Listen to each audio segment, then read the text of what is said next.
Good morning students. आज आप धोरण 9 में हिंदी विषय भणवानो छे। एमां पाठनुं नाम है मेरी बीमारी श्यामा ने ली। एना लेखकनुं नाम है हरिवंशराय बच्चन। एमनो जन्म सन 1907, निधन सन 2003। बराबर है। तो आ पाठनी अंदर एमने आत्मकथामांथी एक भाग लीधो है। एना उपरथी आ एक थोड़ोक अंश लीधो है। तो आपणे वाँचीए ने समझीए। मैं अपनी बीमारी को दुलराने वालों में न था। मतलब कि ए पोतानी बीमारी ने बहु साचवे नहीं। आप बीमार पड़े तो ए बीमारी ने अवगणे। बराबर है। बीमारी एने दुलराने वालों है। सच कहूँ तो मैं अपनी बीमारियों के प्रति प्रायः निर्भय था। मतलब एमने सहज पण चिंता न हती। बीमार थईश के नहीं एवी चिंता सहज पण हती नहीं। शायद मैंने गांधी जी के ही लेख में कहीं पढ़ा था कि बीमार होना अपराध है। गांधी जी ने उनके लेख में कहा था कि अगर कोई व्यक्ति बीमार पड़ता है तो वो एक अपराधी है। मीन्स कि वो अपने शरीर के प्रति सभान नहीं है, उसीलिए वो बीमार पड़ता है। हमें जो शरीर दिया गया है उसे हम स्वस्थ न रखें तो हम अपराधी हो तो है ही। એટલે કે हमें जो भगवान ने शरीर दिया है, अगर हम एक्सरसाइज कसरत करके उसे तंदुरुस्त नहीं रखते तो उसके जिम्मेदार हम हैं, अपराधी हम हैं।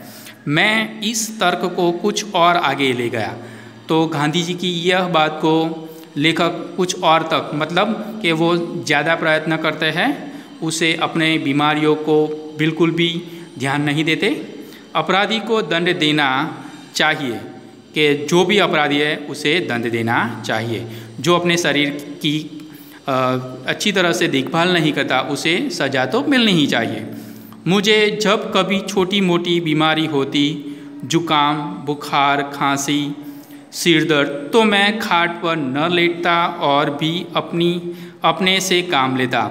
मतलब जब भी लेखक बीमार होते उनको जुकाम, सर्दी, बुखार मीन्स ताव, खांसी और सिर दर्द होता तो वो सोने की जगह वो ज़्यादा काम करते और अपनी बीमारी को वो ध्यान देते नहीं। मुझे भरे बुखार में अपनी रात की ट्यूशनों पर जाने की याद है कि उन्हें ज़्यादा बुखार होता तब भी वो ट्यूशन देने के लिए जाते। बुखार की गर्मी और तेज़ी में तो मैं और जोश से पढ़ाता। मजदूरी करके रोटी कमाने वाले को बीमार पड़ने का क्या अधिकार है। मतलब उनके जब बुखार होता तो वो ज़्यादा तेज़ी से काम करते और अगर जो कोई गरीब मजदूरी करता है और वो बीमार पड़ने की वजह से सोता रहेगा तो अपनी कुटुंब के लिए वो पैसा नहीं कमा पाएगा और रोजी रोटी नहीं कमा पाएगा। इसलिए यहाँ कहा है कि मज़दूरों को बीमार पड़ नहीं सकते। अगर पढ़ भी सकते हैं तो भी उनको अपने काम धंधे के लिए जाना पड़ता है। बीमारी अमीरों की हरमजदगी है। मतलब कि बीमार अगर अमीर लोग पड़े तो उनको कोई फ़र्क नहीं पड़ेगा, पर अगर गरीब लोग 1 महीने तक बीमार पड़ेंगे तो उनके फैमिली की स्थिति बहुत ख़राब हो जाती है। गरीबों को उसे अपने पीछे न लगाना चाहिए। लिखने में तो ऊंचा बुखार मुझे सब तरह से सहायक, प्रेरक और प्रोत्साहक लगता। मतलब जब उनको ऐसा लगता कि उनको बुखार आया है तब उनको लिखने में बहुत प्रेरणा मिलती और वो बहुत अच्छी तरह से अपना वर्क, पुस्तक या कोई भी कविता है वो अच्छी तरह से लिखते। एक तरह की आग जिससे मेरी अनुभूतियों में ताप आता। मतलब जो भी वो कृति लिखते उसमें बहुत ही अच्छी तरह से लिखते, उसमें अच्छी तरह से भाव प्रस्तुत कर सकते थे, जिसमें गल पिघल कर मेरा हृदय ढलता। एक तरह की भट्ठी जो मेरे विचार, भाव, कल्पनाओं को उबाल देकर उच्छलित करती। मतलब जब वो बीमार होते तब उनके अंदर भावनाओं बहुत अच्छी तरह से आती और वो अपने कृति में, पाठ हो या कविता हो या कुछ भी हो, उसमें वो बहुत ही अच्छी तरह से भावों को प्रस्तुत कर सकते थे और अपनी कल्पनाओं को भी अच्छी तरह से वो प्रस्तुत कर सकते थे। यह तो मैं नहीं कहूँगा कि बुखार में मैं अदबदा कर लिखता था, पर अगर मैं लिखना चाहता था तो बुखार मेरे लिए कोई बाधा नहीं बन सकता था। यहाँ कहते हैं लेखक कि अगर मैं यहाँ कहूँगा कि बुखार आता तो मैं बहुत लिखता था, ऐसा मैं नहीं कहूँगा, पर अगर मुझे लिखना होता तो बीमार भी मुझे कोई फ़र्क नहीं पड़ता, बीमारी को मैं अपने से दूर ही रखता। हल्के बुखार में तो मेरे सब काम हस्त मामूल होते रहते थे, मतलब थोड़ा सा भी बुखार हो तो उनसे कोई फ़र्क नहीं पड़ता।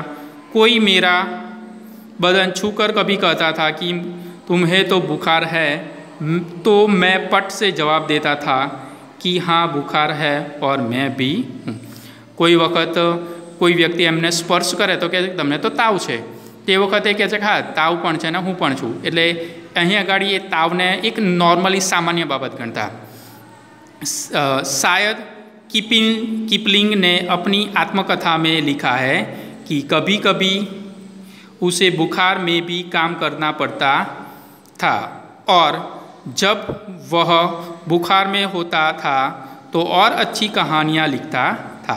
किपलिंग एक लेखकનું નામ છે, એમણે પોતાની આત્મકથામાં પણ લખ્યું છે કે જ્યારે એમણે તાવ આવે ત્યારે એ એમની આત્મકથાની અંદર પોતાના જે ભાવો છે ખૂબ જ સારી રીતે પ્રસ્તુત કરી શકતા। बुखार में कम लिखने की मुझे याद नहीं, मतलब बीमार पड़ा होय, ताव आयो होय त्यारे एमणे कदाच लखवानुं छोड़ी दीधुं होय एवी कोई घटना एमने याद आवती नहीं। वह कैसा बन पड़ा इसका निर्णय मैं न देना चाहूँगा। प्रसंगवश मुझे याद आ गया कि अपनी दो चट्टानें, एक कृतिનું नाम છે कि दो, पीछे देखेंगे, सबसे बड़ी कविताएं शास्त्रांग के नोबेल पुरस्कार ठुकरा देने पर और दो चट्टान अथवा सिसिफस एक प्रकारનો रोग है, बरकस, हनुमान, मैंने प्यूरिसी पण दांतने लगतो रोग है, मैं पढ़े लिखी थी। बराबर है। तो आ कृति एमणे जे छे बीमार पड़वा होवा छतां पण लखी थी अने एमणे पुरस्कार पण आपवानी तैयारी करवामां आवी थी पण एमणे ठुकराई दीधो हतो। बहरहाल जब मैं अपनी जवानी पर था बीमारी मुझे पराजित न करती थी, मतलब ए જ્યારે યુવાન અવસ્થામાં હતા ત્યારે એમને બીમારી ક્યારેય હરાઈ શકી નહીં, मतलब કે બીમારીના કારણે ક્યારેય નાસીપાસ થયા ન હતા। मैं ही अपनी जिद से बीमारी को पराजित कर देता था, मतलब એ પોતાની ઈચ્છાઓથી બીમારીને પરાજિત કરતા। बुखार सुखार आखिर कितने दिन चलता, विश्राम तिवारी कहा करते थे, मार के पीछे भूत भागे। मतलब एक कहेवत है कि जो कोई व्यक्ति ने शीखवाड़ू हो तो तमे स्ट्रिक्टली एने सजा आपीने शीखवाड़वानो प्रयत्न करो तो ये व्यक्ति सरलताथी शीखी शके छे अथवा तो ये व्यक्ति शीखीने ज रहे छे। एटले अहींया उदाहरण आप्युं छे कि मार के पीछे भूत भागे। मैंने अपनी प्रयोग से सिद्ध किया था અને એ વસ્તુ અહીંયા મેં સાબિત કરી બતાવ્યું હતું કે ખરાબ પરિસ્થિતિ હોવા છતાં, સખત બીમાર હોવા છતાં પણ એ પોતાની કૃતિઓ લખતા અને એમાં સક્સેસ પણ જતા, સફળ પણ થતા। કામ કે પીછે બુખાર ભાગે, मतलब જ્યારે એ કામ કરતા ત્યારે એ બુખારને સહેજ પણ અવગણતા નહીં, સહેજ પણ ગણતા નહીં, એને દૂર જ રાખતા, એટલે અહીં કહે છે કે કામ કે પીછે બુખાર ભાગે। તો અહીં આપણે આ વિડીયો અંત કરીએ છીએ અને નેક્સ્ટ ટાઈમમાં આગળ આપણે જોઈશું। અસ્તુ।